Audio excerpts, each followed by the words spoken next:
glorious incubator that we still have yet to finish because those wires aren't safe for this to be moved into the store yet. So this video is coming out. We did do a video restoring this entire thing, cleaning it, and what we put on the sides, which not everyone has seen yet. We put a really cool decal on each side to really change it from a Pepsi fridge to a Snake Discovery egg incubator. So that video is coming out, I promise. But first, we're actually going to be focusing on something else, and it's in here. And it's not even a snake. This isn't a baby snake video, guys. I'm sure you're all sick of those by now. This, as you can read right here, is where we've been putting false chameleon eggs as we've been discovering them in the zoo. And I'm so excited because, in case you don't see her yet, one of them hatched, him or her, I don't know.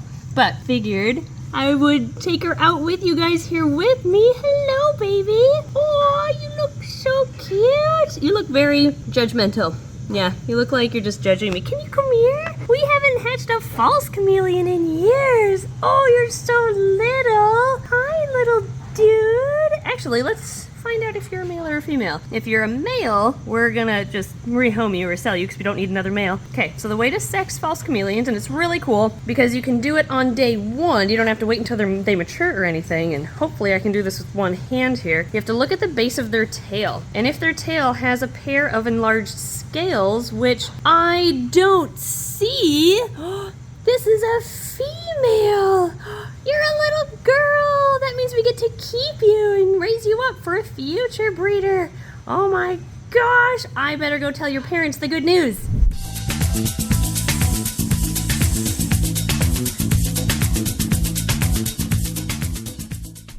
False chameleons, oh my gosh. Keep going the lock. I have exciting news for you guys. Your babies are hatching. This is Dad. Oh, Gandalf, you've got stuck shed by your eye. Hey, can I help you with that? Can I peel that off? Okay, maybe we'll work on this together after I film. Okay, I got a little bit of it. And there he goes. All right. Mom, come here. She finally has a name now, guys. This is one of our females. That's a male, and there's another female. Oh, there she is. So it's either her or her. That's the mom. This is Snails, and I don't know what her name is. We should come up with a good name for her, guys. We also need a name for the baby, but if you're the mom, your egg hatched, or one of them did. You're a mom now. Hooray! We've got babies. Or you do. Look at their faces. They don't even care that they have babies. They're like, yep, just another day. If they give me food, it'll be a good day. Don't give me that look.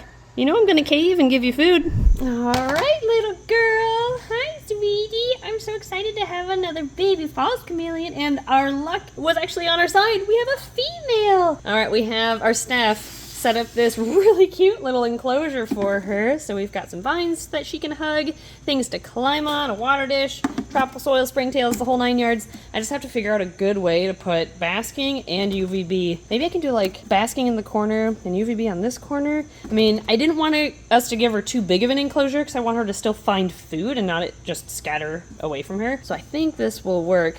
Let's see if she's hungry. Little girl, do you want a mealworm? It's not dusted or anything, but do you just want a snack? It's a tasty mealworm. I think you want to eat it. Eat it, eat it. Oh, or just climb the tongs. Okay, well, she doesn't want to eat it. So I'll just put this here, and I'll put this there. We have to get those other eggs back into incubation, so I'm just going to pick you up. Everything was blurry, wasn't it? Yes, it was. Here you go, sweetie. Can you go on the vine? There! Hi! Aw! Is that a good vine? Is that a good size? You typically want vines that are smaller than you would imagine for false chameleons because you need them to be able to hug it. So let's see, if she were to line up, are you able to hug that pretty well? Yes? Oh, there we go! Yeah! I think that's gonna work great! So basically, they're built for wrapping their little arms around thin branches up in the canopy. So yeah, you have to give them pretty small vines. This is probably the thickest vine or branch she'd be able to handle. So maybe I'll throw something thinner in there for her too. But yeah, I'm gonna get her set up with lighting and all of that, and we'll start feeding her.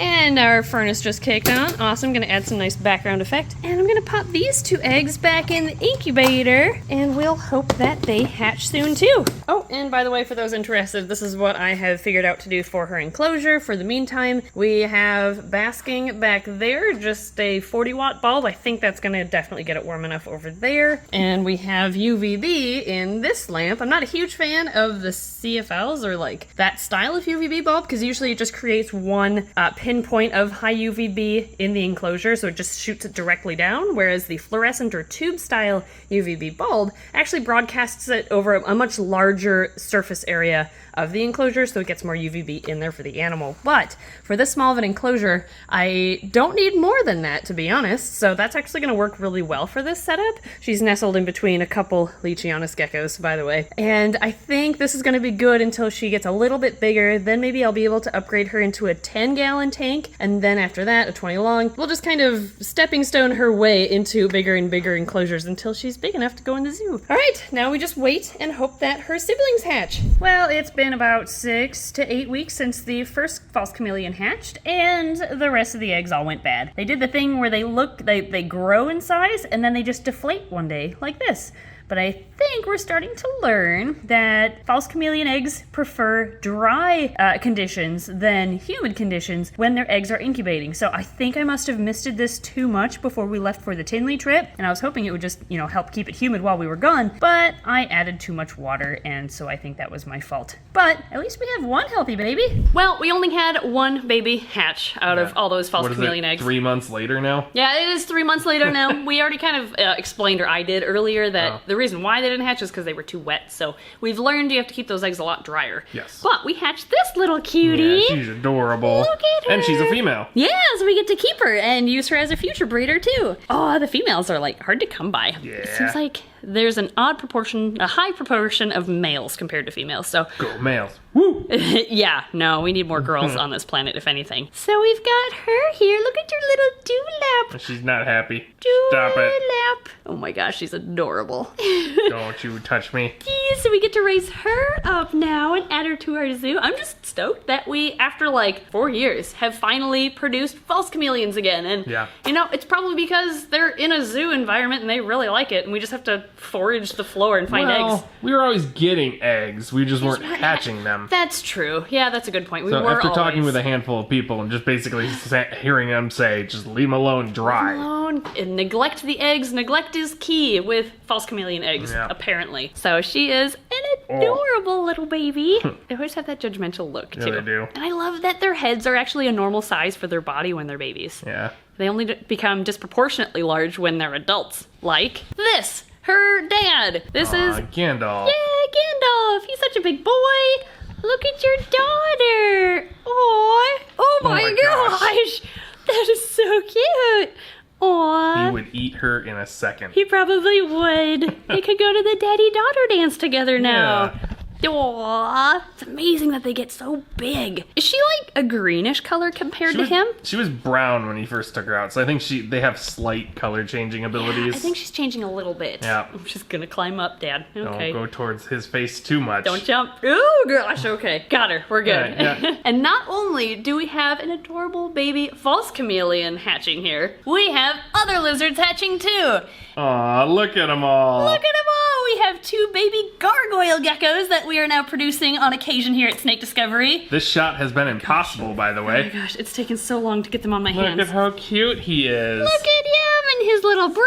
These 2 hatched on the same day. Oh sure, now you want to stay on my hand. Yeah. They are super cute. Look at that nice red stripe that this one has. So yeah, we now have baby gargoyles that we have hatched out, and they're jumping everywhere. Yeah. And actually just yesterday, we had these 2 baby crested geckos hatch. Look at how pretty that one is. Really pretty. Like, he's got the striping down the back. He's nice and bright. Yeah, look at that. He is very pretty. You're right. This one's kind of like a brindle or a tiger look down his back. Oh my gosh. I'm so sorry, false chameleon. Yeah. They are just rambunctious little baby geckos jumping everywhere right now. It's like a well-behaved child and very unruly parents who don't care what their kids do. Come here. Just. Oh, nope, don't jump on the floor. Oh my gosh, they're going everywhere. Wait, I know of a perfect shot we can get. Ta-da! Aw, babies. Kind of. They're just that gonna... one's gonna dangle. Alright, so yeah, we have some really cute crested geckos right now and some cute gargoyle geckos. They're not very well behaved geckos. No. Look at how well the false chameleon is sitting. Yeah. Sitting so still. No, come What back do you here. want? Go away. No, you go someplace else. Oh my gosh. They just keep coming. I didn't think, all my experience with gargoyles is they don't jump as much as Cresties, but babies certainly seem Yeah, to. they sure do. I thought this shot would be a little bit easier to get, but apparently not. That's okay. Just put them on the table. There Fine, we go. just sit on the Aw, table. look at how cute they are. That one's really cute, wrapped around your finger. Yeah, that one's very cute. Aw, you were a little turd before, but now you're cute. Look at them. Yeah. Cute babies. Yeah, so we figured even though we didn't hatch a bunch of false chameleons, we would just focus on the other lizards that are hatching Yeah. here. So, adorable babies. I can see why people really like gargoyle geckos. They are really stinking cute. It's gonna be difficult to film anything else with these babies jumping everywhere, so I think we're just gonna end the video here. We have basic setups for everybody, but they're honestly gonna go on tour. He's just running away. Can you hop again? That was really cute. He's making a getaway. He's like, wow, there's a lot of space in front of me. There he goes. Jump. All right. Thank you guys so much for watching. I hope you enjoyed this baby video. I'm gonna try to wrangle a bunch of baby geckos now, and we'll see you next time. What a cute little baby. Oh. Aw. Chameleon, baby chameleon. Yeah, That's what she was saying. She's well behaved. Yeah.